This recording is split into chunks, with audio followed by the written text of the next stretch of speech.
Welcome back to the government report. People have been busy scrolling around social media and keeping up with the usual headlines, but behind it, something way bigger is coming. BRICS. Brazil, Russia, India, China, South Africa, plus 6 new members aren't just meeting to talk economics anymore. They're quietly breaking down the financial system that's kept the West on top for almost 80 years. And the numbers are crazy. BRICS now makes up 41% of the world's economy when you look at purchasing power, while the G7 only sits at 28%. They represent more than half of the entire global population. By 2030, they could control over half of the world's GDP. But how can this be possible? Actually, this isn't some slow change, it's a full-on power shift happening right now. The real question is, if BRICS keeps rising, what's it going to mean for the world you're living in? Stay with us, and you will know everything about what they don't want you to know about BRICS. The expansion nobody saw coming. Nobody really expected it to happen this fast. In 2024, BRICS went from a tight little club of 5 to a heavyweight coalition of 10, almost overnight. Egypt, Ethiopia, Iran, and the UAE all walked in the door by January 2024. Then, as if that wasn't enough, Indonesia joined in January 2025. But the expansion didn't stop there. Just months later, 9 more countries lined up as partner countries: Belarus, Bolivia, Cuba, Kazakhstan, Malaysia, Nigeria, Thailand, Uganda, and Uzbekistan, all in for 2025. And then Vietnam slipped in as the 10th partner, tipping the scale even further. Put all of this together, and you've got BRICS now touching the lives of 56% of the world's population. That's not a side note. That's more than half of humanity under its umbrella. Over 40 countries are knocking on the door, waiting, asking, applying. It's like every other week there's another headline. So-and-so applies to join BRICS. And the obvious question? Why the rush? Actually, the US dollar doesn't look untouchable anymore. These countries know the monopoly is cracking, and nobody wants to be the last one holding a bag of dollars when the music stops. If you think this is just about membership, wait until you see what they're doing with money itself. The secret financial war. This is where things start to heat up. BRICS isn't just throwing around big ideas, they're actually doing it. Take Russia and China. 95% of their trade now happens in yuan and rubles. No dollars involved. That's hundreds of billions worth of trade, happening outside the US financial system entirely. India's been cutting billion-dollar deals with Russia for oil, paying in rupees, not dollars. Saudi Arabia, while not a BRICS member yet, is renewing currency swap deals with China and openly exploring yuan-denominated oil sales. And it's not just them. More than 50 countries are now experimenting with yuan, rupees, and rubles for oil and defense trades. The numbers are wild. In 2024, yuan oil deals accounted for 20% of daily Brent crude trades. By early 2025, that number jumped to 24%. Almost a quarter of the world's oil trading is now happening without the dollar. 5 years ago, even suggesting that would have been laughed off. Now it's a headline. And yet, while the West debates a hypothetical BRICS currency, the real bombshell is something they've already built. Forget the fantasy of some shiny BRICS coin. The real story is BRICS Pay, a blockchain-based payment network that's already up and running. This isn't a pilot project, it's live. It lets countries trade in their own currencies, no dollar middleman required, and the tech behind it, capable of processing 20,000 messages per second with minimal hardware. Compare that with SWIFT, where the US can literally cut countries out overnight. With BRICS Pay, there's no single switch, no single controller, it's decentralized. China went all in by October 2024, fully backing the rollout. Russia's VTB Bank has been using it since 2022 to send yuan into China, and now the system is widening to cover more currencies and more countries. It's not theoretical anymore. It's here, it works, and it's expanding. Currency is one thing, but infrastructure, that's the skeleton of global power, and BRICS is quietly building it. Their new development bank, think of it as their version of the World Bank, has already approved $40 billion in financing for 122 big-ticket projects. And these aren't patchwork jobs. We're talking bullet trains, megaports, next-gen hospitals with AI tech, renewable energy fields with advanced battery storage, and massive telecom rollouts for 5G and even 6G. Brazil alone has $2.7 billion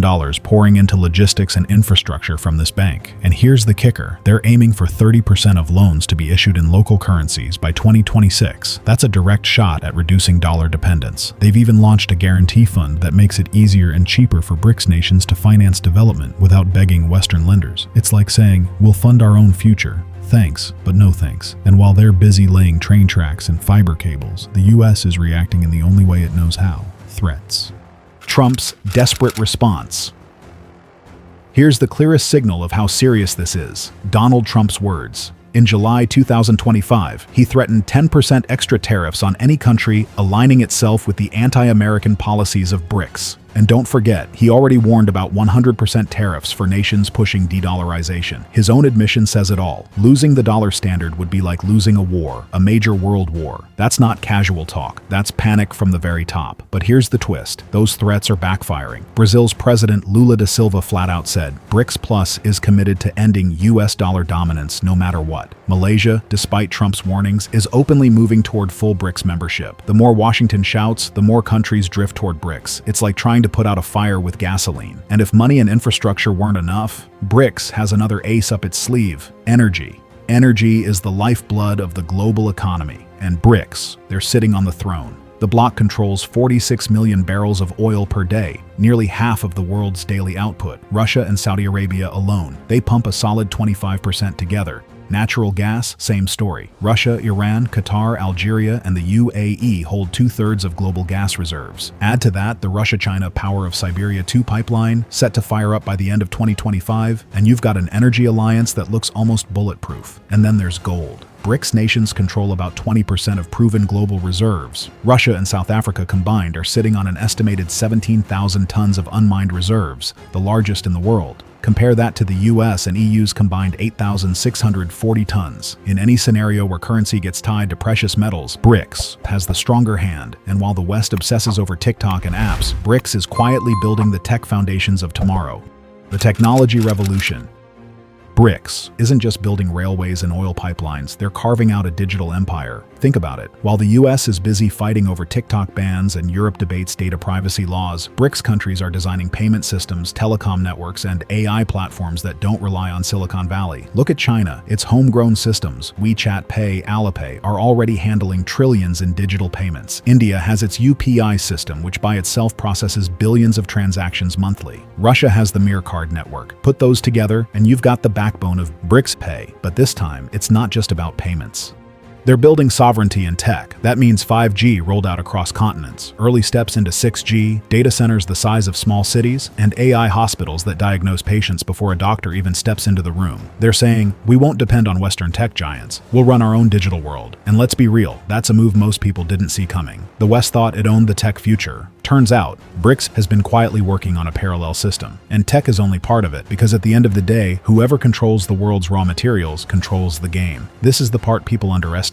BRICS isn't just large, it's essential. They produce the stuff the global economy literally cannot run without. Russia, energy and minerals.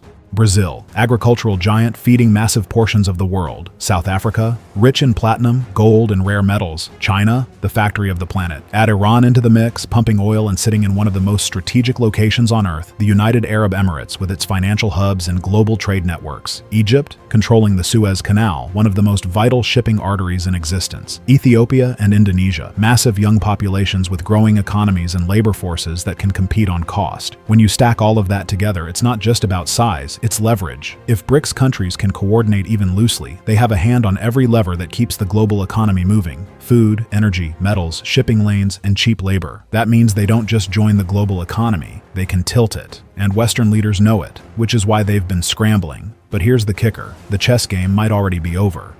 The geopolitical chess game.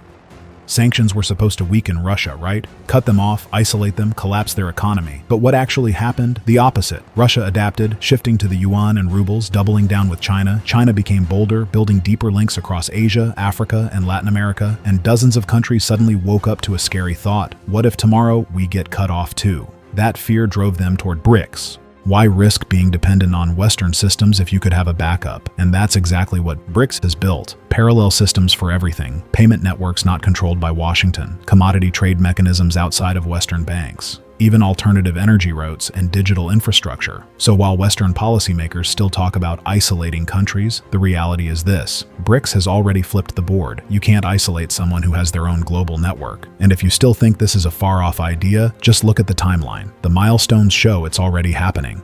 Lay it out year by year, and the pattern is undeniable. 2022, Russia gets cut off from SWIFT. Instead of crumbling, it accelerates de-dollarization efforts. 2024, BRICS expands dramatically. 10 members plus 9 partner countries. 2025, BRICS Pay goes live. Russia-China trade in yuan and rubles hits 95%.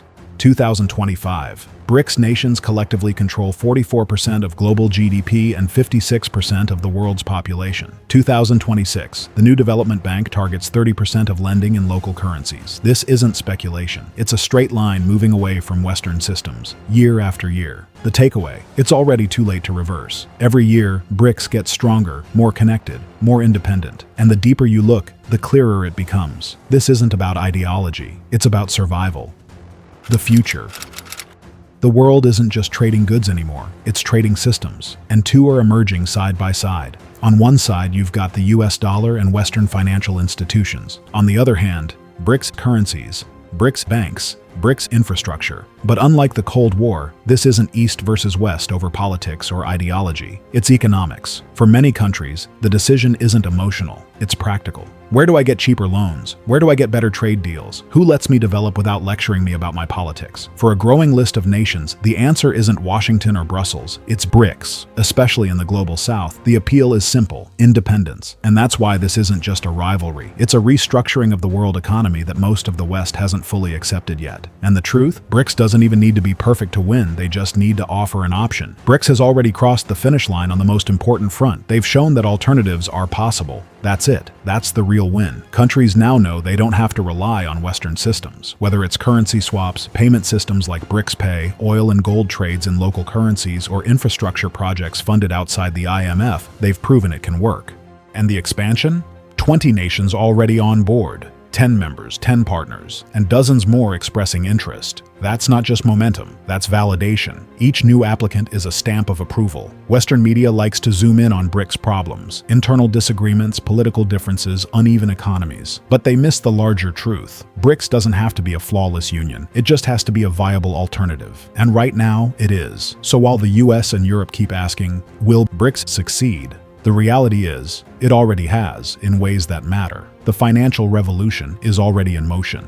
The infrastructure's being laid brick by brick. The geopolitical chessboard, rearranged. BRICS isn't trying to take over the world in the traditional sense. They're building a parallel world where the majority of humanity, 56% and counting, gets more choice, more leverage, more independence. And the question isn't if the rest of the world will notice, it's how fast they'll adjust when they realize the balance of power has already shifted.